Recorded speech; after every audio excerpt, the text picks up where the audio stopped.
If you're having urges to overeat that feel very urgent, almost like now or never, then this video is for you. We're talking about urges that has nothing to do with physical hunger, because when you're physically hungry, then eating is the best decision. You might know that you're physically full, yet the urge feels very intense, very loud and hard to ignore. It's because this type of urge doesn't come from your stomach, it comes from your nervous system. I am Aida, an eating disorder specialist, and today I'm sharing with you 5 science-backed ways that could feel a bit weird to work with your overeating urges and calm your nervous system down.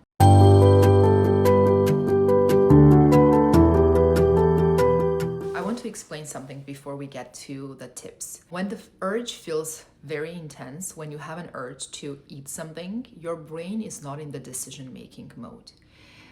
The emotional part of your brain is activated and the survival system is online, which means that your decision making and your choice making part of your brain is not there, it's offline. That's why willpower doesn't really work here, or it can work in a very short period of time, because we can't really use rationality when our brain is in that emotional state. If you're a parent, you would know that it's almost like a child having a tantrum. When they are in the middle of a meltdown, crying on the floor, the rational thinking part of the brain is offline. So the goal is to regulate first, and once the child feels safe and calm, then the thinking brain comes back online. Same with us. We have to calm our nervous system, regulate, and then be able to make a choice. The first tool is cold exposure, and this is one of the fastest way to calm an intense urge. When you expose your face or hands to cold water, you activate something called the diving reflex. The diving reflex is an ancient survival response that kicks in when we expose ourselves with cold water, especially around the nose and the cheeks. It has evolved to help mammals survive underwater, and that makes our heartbeat slower and reduces stress hormones, calms our nervous system. So in other words, your body gets the message that you are safe, you're not in danger.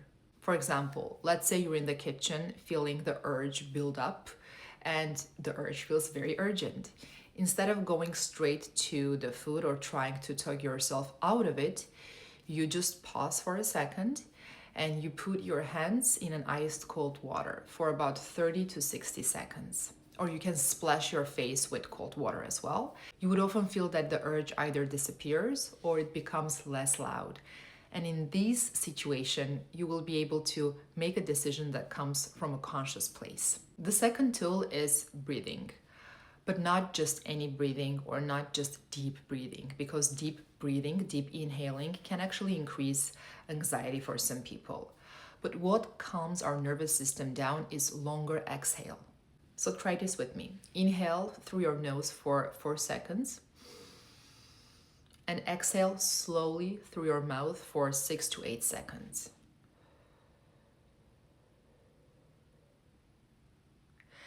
So longer exhales activate our parasympathetic nervous system, which is the part that is responsible for our digestion and our calmness. So as the system comes online, your brain can access the decision making. So you're not in the reacting mode. You are already in a conscious mode, and you can make a conscious decision whether you want to eat that certain food or not. The third tool is movement.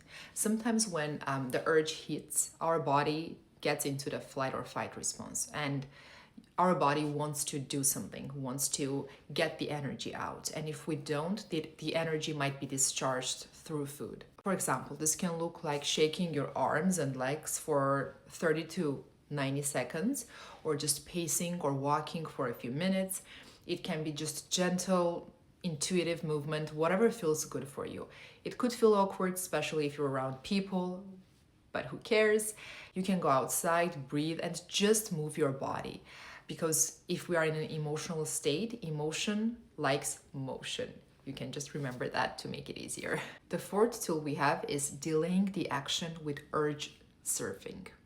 Let me explain what this is. So when we have urges, the urges rise, they peak, and they fall just like waves. Whenever we act immediately, our brain learns that this urge was actually urgent. So next time when I have the urge, I have to act. But here is important to pause and try to surf the wave. Not go under it, not try to stop it. You're letting it rise, you're noticing it, and you're riding the urge, you're riding the wave. You are surfing the wave until it passes. And during this time, you are following the physical sensations in your body, where you can feel the urge. And you can see how the body sensations change when you follow the urge. Again, rising, peaking, and falling. And during this time, you can talk to yourself and tell yourself that I can eat this in 20 or 30 minutes if I still want it. You don't say to yourself, I'm not allowed to eat this, I can't eat this at this hour, I will never eat this again. Permission here is very important. So another real life example, imagine before going to bed, you feel the urge to have something sweet. So instead immediately eating it or just panicking, which means that instead of going under the wave or trying to control the wave, just talk to yourself and tell yourself, okay, I will eat this in 30 minutes if I still want it. Then you start regulating. Maybe you breathe, maybe you move, maybe you just sit with it. And sometimes, again, the urge will just pass. Either way, if it doesn't pass, now you have the choice. The choice is yours. Your brain is already regulated. And now you'll make the decision whether you want to actually eat that sweet or not. The fifth and last tool is connection.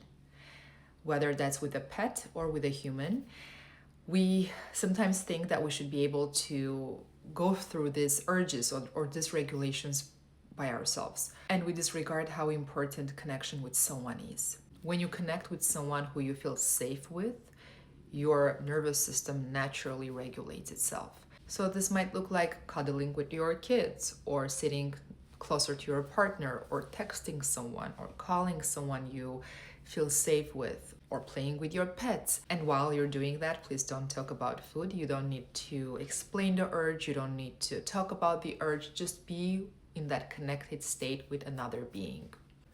And as a little extra tip, drink water, because sometimes our body mixes the signals of thirst to hunger.